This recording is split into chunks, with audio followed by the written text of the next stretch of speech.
Yo, miss me?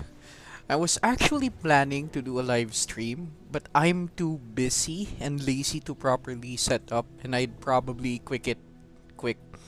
So, today's agenda for the video would be me addressing some criticisms from my personal tier list. Now, again, I did kept saying over and over again, all allies were useful or OP to some degree.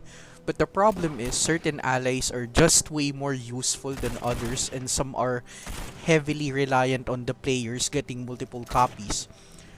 At the same time, some of the allies are locked behind a paywall or behind a literal endgame. I guess this is what you feel if you actually create content that you genuinely want to help people, whilst also saying my opinion is more likely to be subjective and to my own experiences. But it do sucks to see people clowning on me, even though they don't know me, okay? Though I do think my opinion is valid and is way more new player friendly oriented. Like I saw one comment that goes, Dark Jane's skill deals huge amount of damage to Carnifex healing. There is a boss, right? And I look down upon a lot of unique allies that are way more OP just because it is behind the paywall. When that is literally my point, you know. Again, it really baffles me that people can easily make assumptions and yet they literally didn't watch the whole tier list video, which is an hour, and that is without me having any script. I made it on the fly, and again, I said it multiple times on the tier list itself. My opinion on most of these allies is you can live without them or without putting so much money and effort. You know, because some allies do be clutch, and that means they are enough to get you by the moment you get at least one copy. Like, for example, of Harley, Ghost Trapper, Goliath, right? You'd be able to clear most of the higher difficulty end game, and that is simple 1 star. Also, I'm not saying you should neglect certain allies, but it's because of the lack of level up materials for your allies. Unless you grinded every single day on a dead game. Fuck no.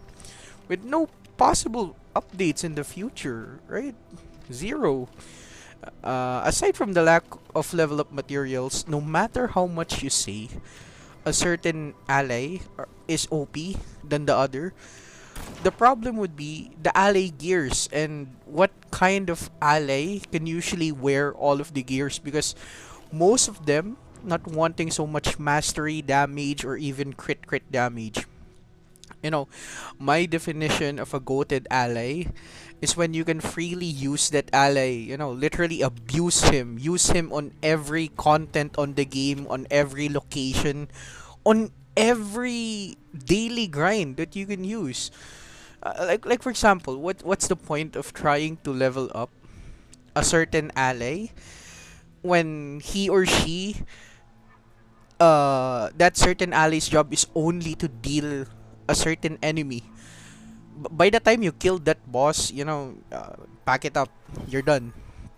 Going back to the Dark Jane comment, imagine a certain ally like Dark Jane having a passive, which means you intentionally got Dark Jane, you got her multiple copies, right?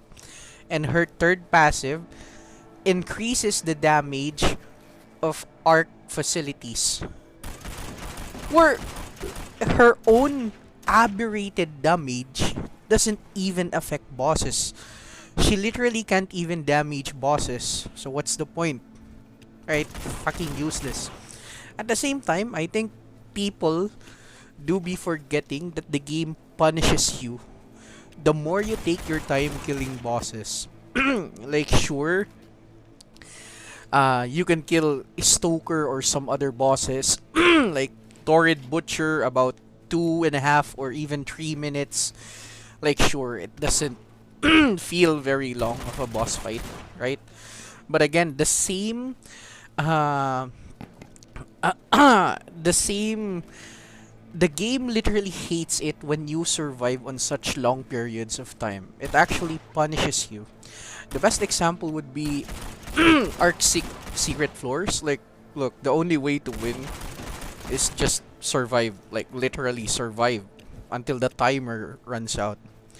It's the same concept with other boss fights in the game. The longer you kill the boss, right, the more moveset and the more enemies it spawns. What does that mean? The boss becomes even more unpredictable on the strings, on the amount of skills he uses, or the amount of enemies spawning. It can literally wear down your armor and even durability of your weapon. Uh, you can't you can't say, oh, try this specific set of ally because this ally can kill a certain boss. Doesn't mean this ally can kill a boss. Doesn't mean it is fast and efficient. Like, I saw someone killing Torrid Butcher with uh, what do you call this? An ally that uses the spas, and he only used a regular green spas. It doesn't fucking matter if you killed him. It's not that fast or efficient, and there are times it can almost get you killed. And if newer players tend to see that bullshit, they would try to recreate it and think, holy shit, this certain ally is actually goated. But in reality, it isn't. People loves to cope so much. Again, there's a lot of good allies in the game, but you need a lot of time, money, and effort. At the same time, killing certain bosses swiftly ensures safety time and time again. The game will remind you that playing this is a truly Slavic way. It's always pain and suffering, and will find ways to humble you. If you fuck with your buffs, got hit or punished, you die, and dying means you lose half or even a lot of your items, especially your backpack durability. And sometimes it's not even your fault. The game has just way too many bugs. It lags, a lot of glitches, all sorts of things. I think everyone experienced it. You'd even get a reconnection error just because you didn't even buy a fucking VPN. Now look, everyone may not agree to everything I have said, but I think we can all agree that we truly love the game. But at least we are all aware that the game is truly dead without any more updates. By the time certain newer players grinded their way to the top and got the ally they wanted by watching some random guy's video, they also realized, yeah, holy shit, all of this was not worth it. I should have just used my Alf or Child of the Mr. Beast that I've gotten so many fucking copies.